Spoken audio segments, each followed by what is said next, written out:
বাংলাদেশ জাতীয়তাবাদী দল একটা শক্তিশালী সংগঠন, বারবার নির্বাচিত একটা সংগঠন, বারবার নির্বাচিত একটা প্রতীক ধানের শীষ।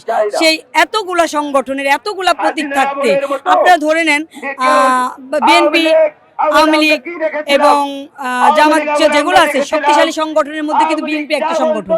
তো সেটা কেন মানে শেষের দিকে তার প্রতীকটা আসলো।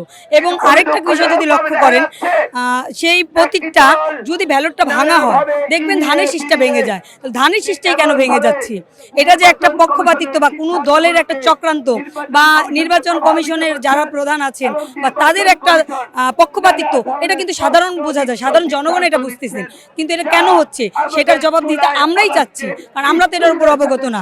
আর আমরা আশা করব গণতন্ত্র দেশে গণতান্ত্রিকভাবে আগামীতে সুষ্ঠু একটা নির্বাচন দেওয়ার জন্য এবং সুষ্ঠু একটা নির্বাচন হোক, কারণ আমরা এই সুষ্ঠু নির্বাচনে একটা বাংলাদেশ চাই।